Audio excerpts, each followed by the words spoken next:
Slark is a known menace in the average public Dota 2 match. If you clicked on this video, then chances are you've been having issues playing against it. How do you counter it? Let's discuss draft. If we go on to Dota Buff, we see that in general, these heroes do well against Slark. But what exactly makes them good counters?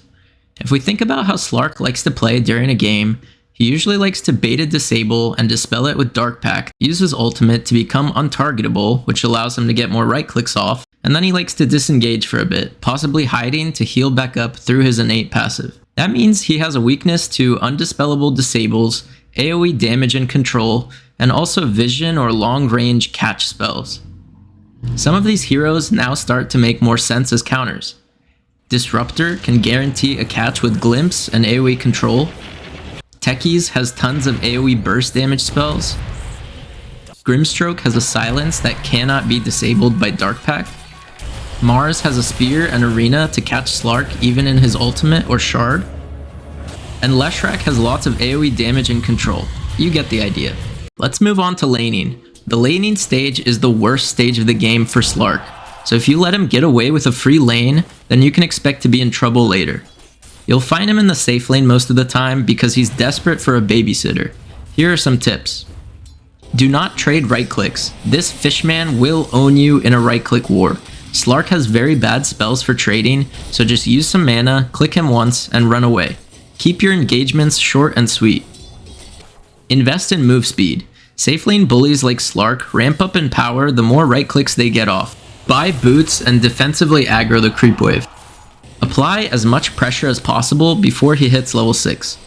Slark has some good lane matchups, sure, but this guy is really pathetic early on. Try to find any and every opening to go on him.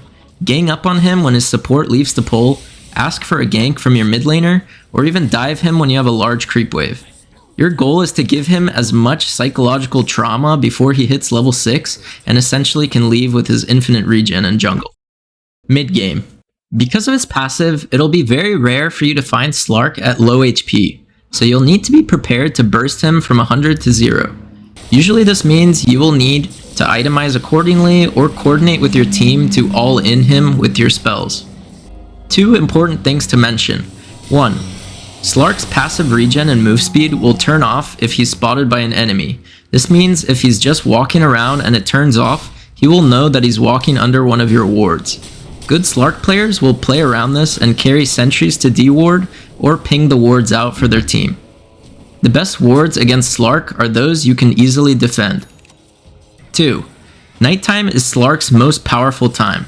Not only does he have built-in bonus night vision, but because heroes get bonus move speed at night, this stacks with his passive, giving him about 480 move speed at level 6 with just treads, and it increases with each point in his ultimate.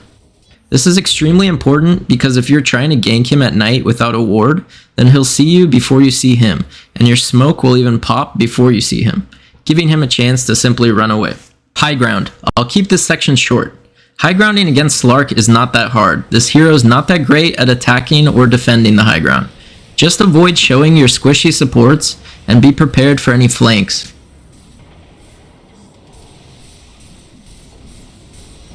Itemization.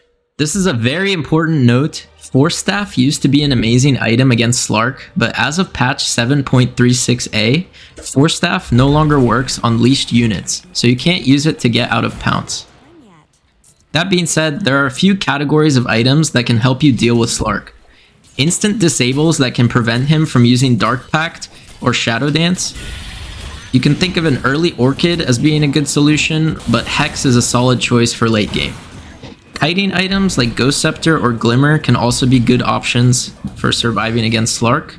Halberd is a great option since the active cannot be dispelled by Dark Pact. Wind Waker can be a good option late game to break the pounce leash. And items that drastically increase your damage output like Daedalus or Conda can be helpful for increasing your burst damage. Basically, you just want to avoid buying items that make you tankier but give you no damage or utility. The last thing you want is to be the guy that's basically an essence shift stack pinata. That's it. If you like these short guides on how to counter heroes, leave a like and subscribe. Please comment what hero I should do next.